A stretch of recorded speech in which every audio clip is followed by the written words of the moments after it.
Saudara, firman Tuhan katakan begini. Terkutuklah orang yang mengandalkan kekuatan manusia, yang mengandalkan kekuatannya sendiri, dan yang hatinya menjauh daripada Tuhan. Saudara, sekarang saya mau bertanya.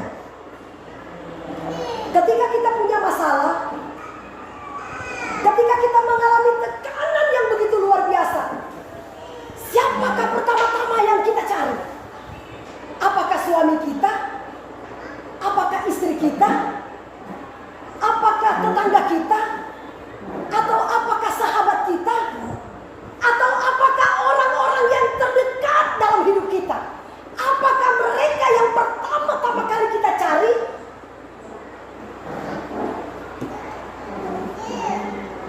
Kira-kira Nus, kalau dapat masalah pertama-tama kamu cari siapa?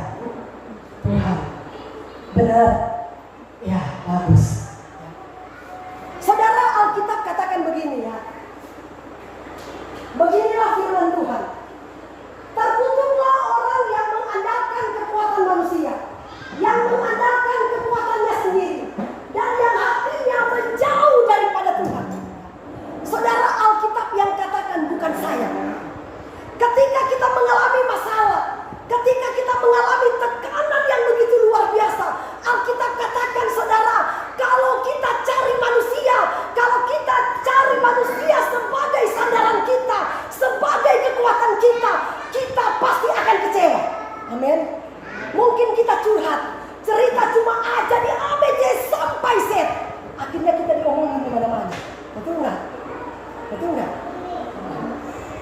Manusia itu nggak bisa dipercaya untuk memegang rahasia kita. Amin. Saudara, yang paling nyaman ketika kita curhat adalah Tuhan. Saudara, satu ketika saya sakit. Setiap kali saya jatuh sakit, tidak pernah aku beritahukan kepada suamiku, kecuali dia tahu sendiri. Karena saya berpikir begini, memangnya kalau saya sakit, saya kasih tahu suamiku, kira-kira suamiku itu sanggup nggak sembuhkan saya, Mas? Sanggup nggak? Pak Idul, sanggup nggak suamiku sembuhkan saya? Tidak bisa. Ya. Walaupun mungkin saya sudah teriak-teriak, aduh. Kenapa nggak sembuh? Ya kan? Lebih baik saya duduk di hadirat Tuhan. Amin. Kenapa, saudara? Ya. Tempat yang paling aman, tempat yang paling nyaman untuk kita curhat, untuk kita teriak, datanglah kepada Tuhan. Karena dia sumber kekuatan dalam hidup kita. Amin. Saudara, karena Alkitab yang katakan, terkutuklah orang yang mengandalkan kekuatan manusia. Saudara, ketika terjadi peristiwa tsunami di Palu, ada begitu banyak rumah-rumah besar roboh. Ada begitu banyak mobil-mobil mewah hancur. Ada begitu banyak toko-toko mewah, restoran-restoran, bahkan hotel-hotel besar hancur. Sekarang yang jadi pertanyaan, ketika mereka membangun gedung-gedung itu, ada nggak mereka libatkan Tuhan? Ada nggak mereka bertanya Tuhan ketika mereka membangun usaha itu? Haleluya. Saudara, saya percaya ketika kita melibatkan Tuhan di dalam segala perencanaan kita, tidak mungkin Tuhan tidak buat berhasil apapun yang kita kerjakan. Yang penting Tuhan kasih tanda.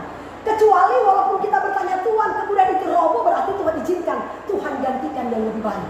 Amin. Seperti Ayub. Apa kurangnya diri Ayub? Dia saleh, dia jujur, dia setia. Apa yang kurang? Tetapi kata Alkitab, sejujur-jujurnya Ayub, sesaleh-salehnya Ayub, ketika Tuhan mengizinkan masalah tekanan datang dalam hidupnya, saudara, anak-anaknya semua mati, hartanya semua ludes. Bahkan Ayub katakan, Ayub pernah kesal dengan Tuhan. Tuhan, lebih baik aku tidak lahir di dunia ini. Lebih baik aku kutuki aja tanggal kelahiranku. Itu kata Ayub. Tetapi saudara, di tengah-tengah kehimpitan yang dialami oleh Ayub, dia pernah berkata begini, Allah yang memberi, Allah yang mengambil, terpujilah nama Tuhan. Saudara tahu, ketika itu saudara, Ayub dipulihkan oleh Tuhan.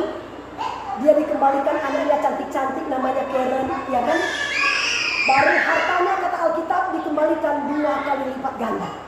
Karena itu diizinkan oleh Tuhan. Walaupun mungkin kita bertanya Tuhan, tapi kalau Tuhan bilang, nak, saya mau ambil dulu itu sementara. Mau nggak kau tetap setia kepadaku ketika aku mengambil apa yang menjadi milik kamu?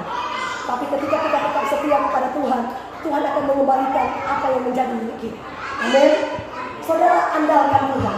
Saudara lihat, inilah orang-orang yang merasa bahwa dia punya kekuatan sendiri ketika dia berhasil.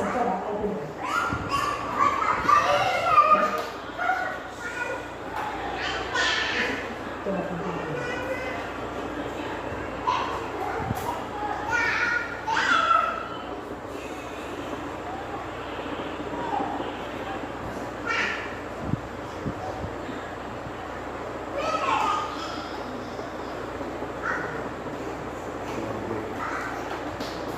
Saudara lihat, ini luar biasa. Orang-orang yang siapa kenal ini? Siapa kenal? Gak ada yang kenal? Gak ada. Ini presiden. Saudara, dia katakan begini. Ketika dia dalam keadaan susah, dia terus berjuang dan mencari. Setelah dia berhasil, biasanya orang kalau masih susah, oh Tuhan, tolong saya Tuhan. Nah, setelah dia berhasil, apa yang dia katakan? Dia bilang begini, bahkan Tuhan pun tidak sanggup memiskinkan saya. Sekarang apa yang terjadi ketika dia menghina Tuhan? Sekarang dia di penjara 20 tahun. Semua hartanya habis diambil oleh Tuhan. Haleluya. Dia bilang bahkan Tuhan pun tidak sanggup memiskinkan saya karena hartanya sudah banyak. Sekarang hartanya disita oleh pemerintah, ya. Sekarang dia vonis 20 tahun penjara, artinya seumur hidup. Jangan pernah andalkan kekuatan manusia. Amin. Hanya kekuatan Tuhanlah yang berkuasa memberkati manusia, bukan kekuatan manusia sendiri.